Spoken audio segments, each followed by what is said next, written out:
Hey, it's Marthea Pitts, the MSW coach. And I am going to pin a comment. Oh, no. What? Hold on a second.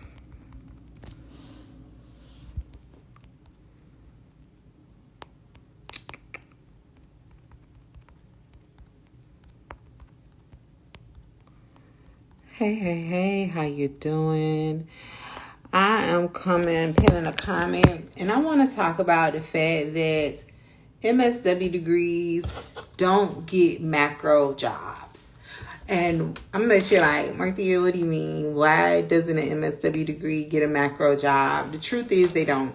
So today I have been in back-to-back get to know you chat calls with social workers who are strongly considering coming inside of Cohort 16 of the Micro to Macro Career Accelerator. If you don't know, I'm actively enrolling for my 3-month group career coaching program. Registration is open now, and it closes on Saturday at 11:59 p.m. Quite a few social workers have already registered and secured their spots in the Accelerator and have already started the curriculum on jump-starting, hopefully, their new year in a new macro job.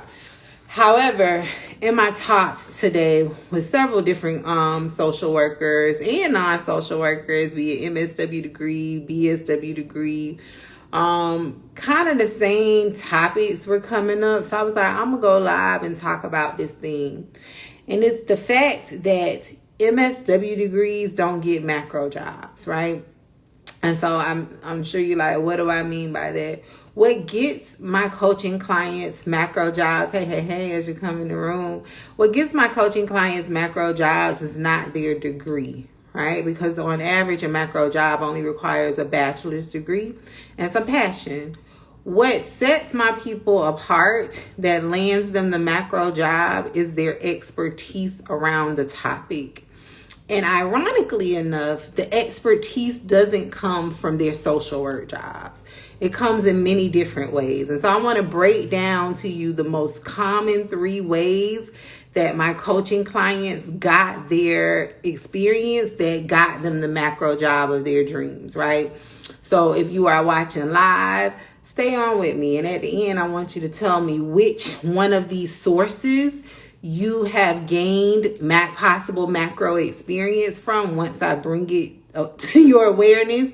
And then if you're watching the replay, wherever you're watching it, drop it down in the comments and tell me what source do you believe, based on what I talked about today, where you have gotten the bulk of your experience that will make you the unicorn for a macro social work job.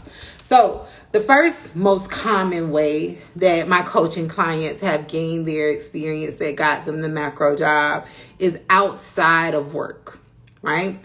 So what this looks like is, because many social workers are really struggling to find fulfillment, right? And it's not that we're, living to work, but the reality is we have to work.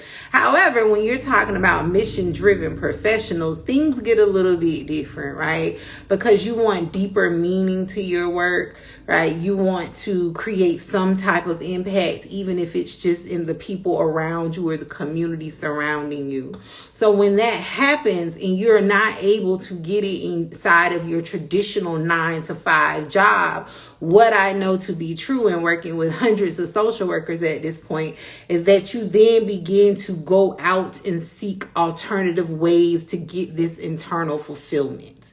So what that looks like is, and I'm just going to give a wild example, for the medical social worker who is super passionate about veterans and veteran issues regarding whatever topic related to veteran issues under that umbrella, because they're not touching them in their medical social work job inside of a traditional community hospital that doesn't specialize in veterans, what they tend to do outside of work is go and volunteer with local veteran type organizations, or they start their own volunteer local efforts where they may go and collect supplies for veterans and give them out on street corners.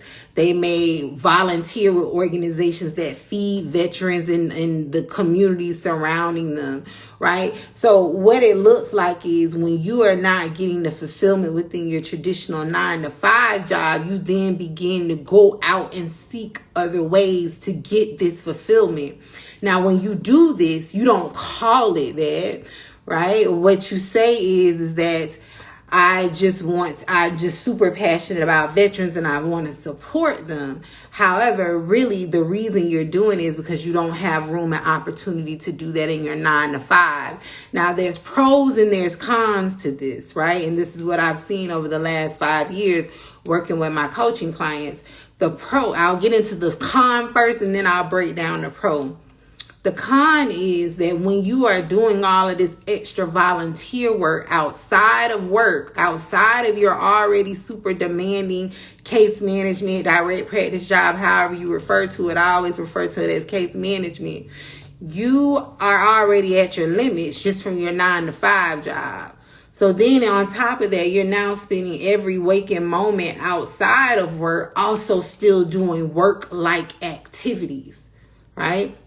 So that's a con. Also, the con is that you are not really truly tapping into the things that you maybe should be doing as a human, right? Because you're doing these work-like activities. So an example is maybe you should be spending your time traveling internationally rather than donating time to give back to the veterans in the community on the weekend. Maybe you should be resting. Maybe you should be taking a knitting class. Maybe you should be hiking in the mountains. Instead of doing human-like focused activities, and I haven't come up with a better term to explain that, you're doing work-like activities. The pro to that is, though, in those volunteer experiences is the thing that you can use to get you a macro social work job. And that's what helps my coaching clients get their jobs. It's not the experience in their 9-to-5. It's the experience that they've gotten from the thing that they've been doing outside of work hours. So for example, I'm looking at my Mac and I'm looking at Kean's testimonial that I posted today, and I'm thinking about Kean. So as Kean as an example, Kean went through my career coaching program, landed a macro job, 2 of them actually within 3 months. He's since then gone on and get subsequent macro jobs as a result of what he learned inside of the Accelerator. But before working with me, Kean spent large amounts of his time. He would write books about like putting out positive narratives around black boys attending HBCUs, historically black colleges and universities. He spent a lot of time volunteering in his graduate degree program, doing research with local professors in his school. He spent a lot of time volunteering and doing speaking engagements on his topic, right? And so as a result of that, he amassed this major expertise around the thing. Even though he wasn't in the traditional 9-to-5, he still over time had put in his well over 10,000 hours to be deemed an expert on the topic around higher education landscapes and how to successfully transition black boys into HBCUs, right? So as a result of that, even though he had technically never been paid for any of that free work he was doing, we took that and put it on his resume. And that's what got him a job in higher education, where he's leading national efforts around creating initiatives to get black males into HBCUs. Right? So the topic is MSW degrees don't get macro jobs. It's not that. It's the other things that you're doing. And this is what I've uncovered in working with my people. And this is how I strategically make people who, when you hear their background, are very social work in nature, and you don't understand how can somebody go, because Kean went from working on an employee assistance hotline. How could Kean go within a matter of months from never working in traditional higher ed and only working on an employee assistance hotline to now being scouted by major universities and getting 2 macro jobs in a higher education system? It was because I strategically looked at what he was doing in other areas of his life, and I taught him how to package that on his resume to then target jobs that will find value in that, but also that align to what he wanted. Right? So I'm giving y'all the blueprint of what I teach my people and how I help my people, because that's not something you would be able to identify on your own. Kean never would have thought that he had already had all of the experience until he worked with me. So the first source is outside of your work. The second source where your experience comes from is past career lives. For a large percentage of social workers, you all have other career lives, which what that means in the world of career development, workforce development, is that you are a career changer, meaning that before getting your degrees, you worked in some other profession, industry type of role unrelated to social work, right? So for some people, you may have been a teacher. I work with a lot of social workers who used to be educators. For some people, you may have been in the business industry. You may have been accountants. I have a coaching client that used to be a banker, right? And so now we're strategically infusing her background as a banker into her new macro career.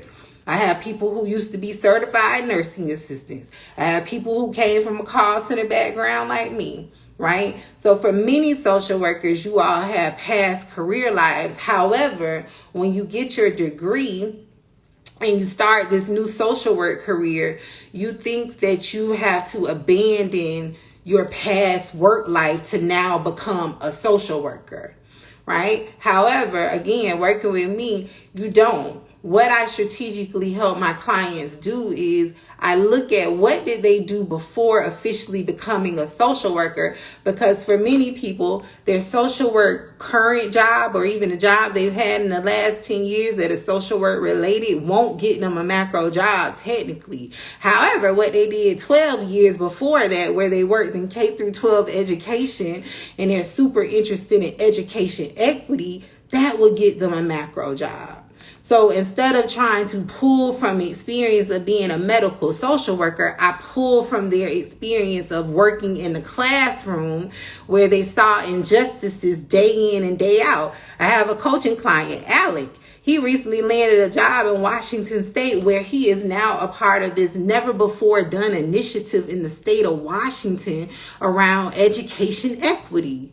When he met me earlier this year, he was like, I've been trying to get a macro job forever. I'm super interested in, and I'm not going to do it any justice. Was it colonialism? But he was interested in a very specific piece of like the education sector where certain books are trying to be banned in states and all of the things. And he wanted to do work on it. So Alecs was trying to get this job based on his little experience because he was a fairly new social worker. He actually was still completing his social work degree program when he came through my career accelerator. He was trying to use his 1 year practicum experience to get a macro job. And I'm like, no, what's relevant is your years in the classroom where you are working in Title I schools and you saw the results of where equity was an issue and where students were being mistreated, and you saw what the bigger issues were, because that is what gave him the battery in his back around education equity. So as a result of that, I strategically pulled from Alecs' previous work life, not as a social worker. And that's what got Alecs a job. Actually, it was a job. It was one of his jobs that he had like 9 years ago, where he worked with the youth development focus program, where the program was centered around preparing youth for the workforce, but through education programming. So again, your source to get a macro job is not your degree. It's your experience, right? So the second source is past career lives. So if you are discrediting what you used to do before, I encourage you to stop, because most likely that is the secret sauce that will get you the macro job. The third source is what I call the 10% of duties. I call it macro goal. If you ever hear anybody on the social work streets using that terminology, know they got it from me, because a lot of people like to take my words and not give me credit. I call it macro goal.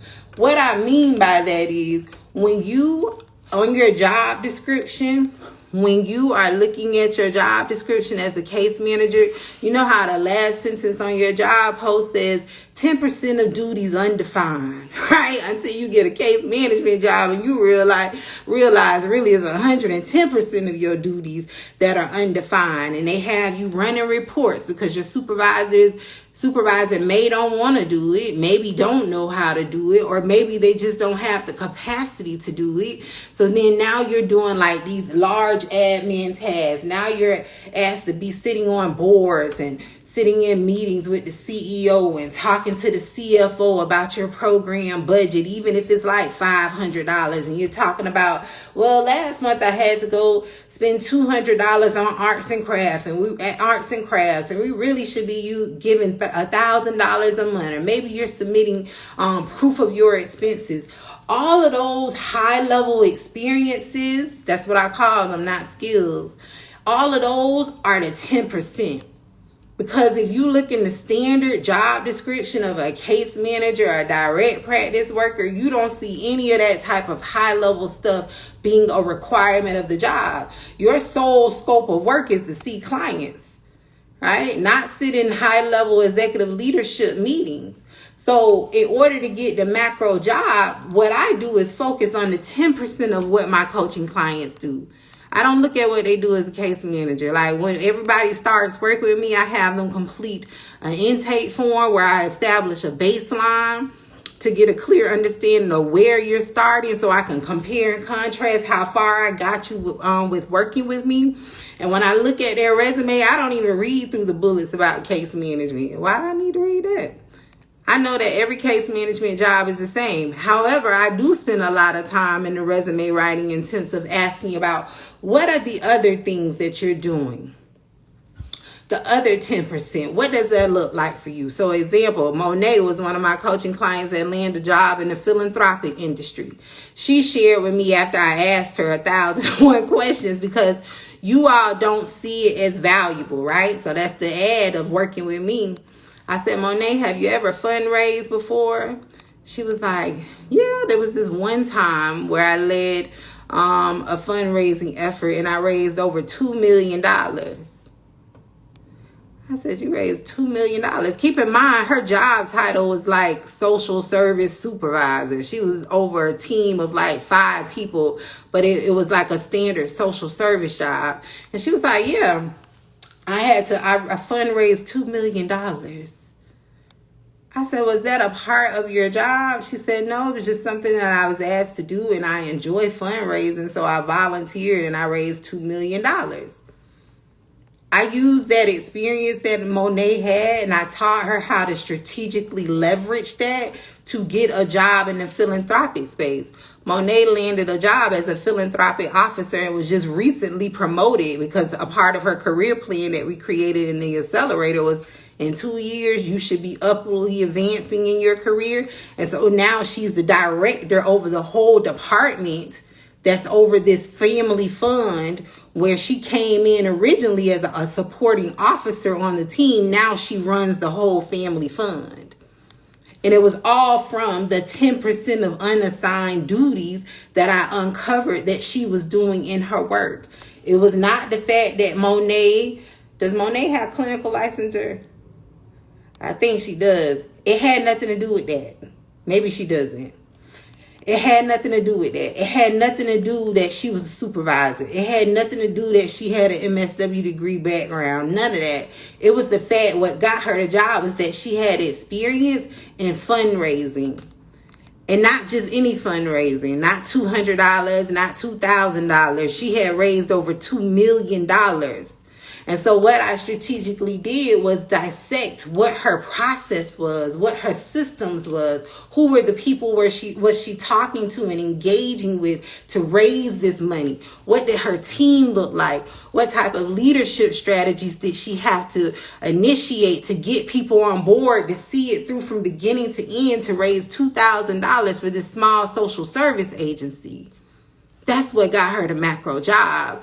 That was not taught to her in her degree program. And if I remember correctly, I think she has a LSW or something like that.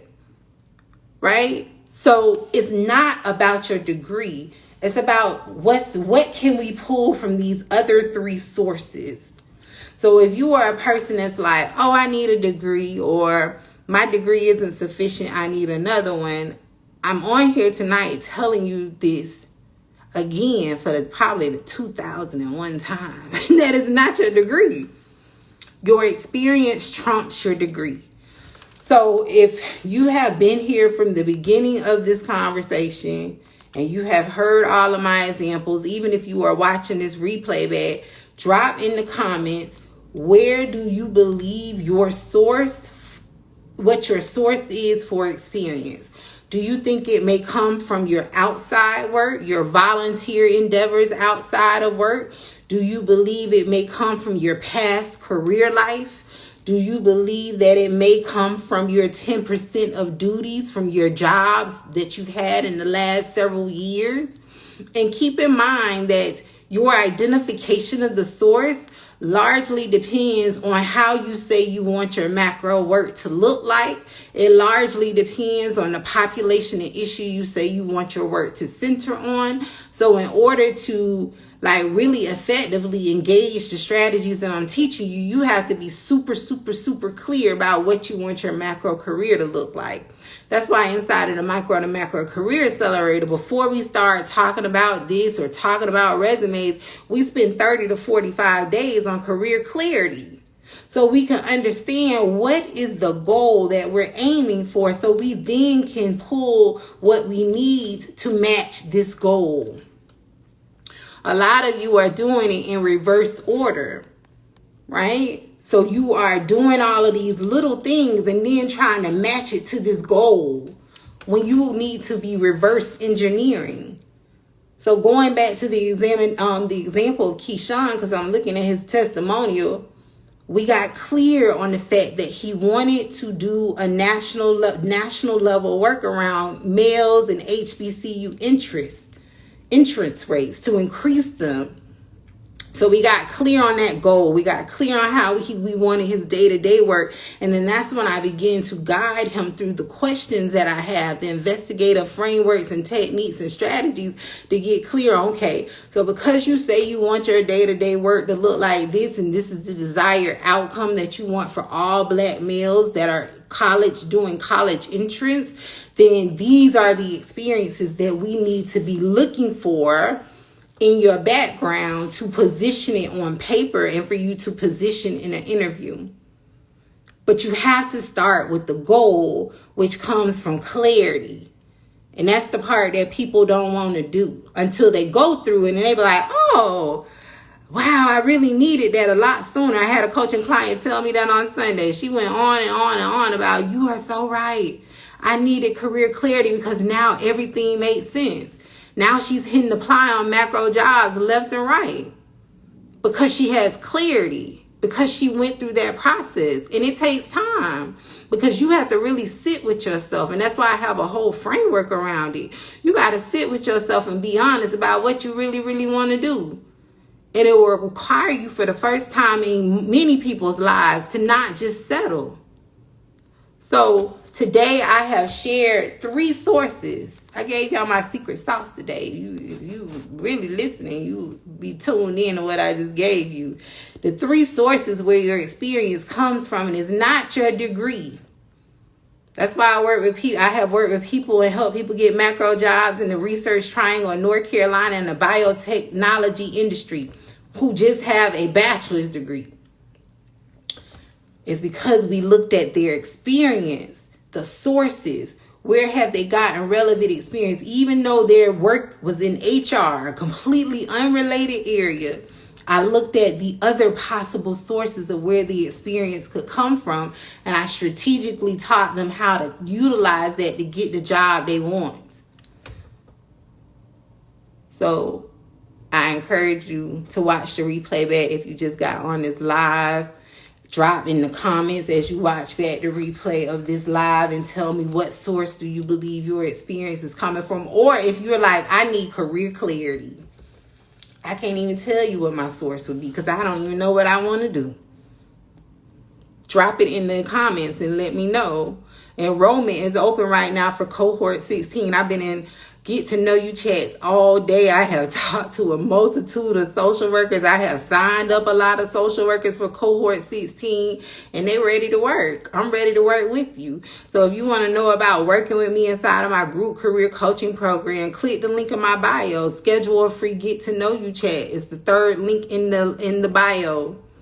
Schedule a free get to know you chat. It's an opportunity for me to learn about what your career needs are, what your barriers are, what your struggles are. And it's the opportunity for me to tell you about the micro to macro career accelerator to see if we are a potential good fit, because I don't work with everybody. But you can learn more about the micro to macro career accelerator in the link in my bio, and you can schedule a free chat with me. I have sessions, chats, availability is early as like 12 tomorrow and all week up until Saturday, because the registration period will close on Saturday. But people are coming into the accelerator every day for Cohort 16. It's actually started registering 2 weeks ago. So I'm ready to work with you. And if you are sitting on the fence like, I need another degree, no, you don't. Go back and watch the replay of this. I just told you I got to get my people jobs. All right, so I look forward to you. If you schedule a chat, I'll see you then. If not, I'll catch y'all somewhere on the internet. Happy macro career planning. Bye.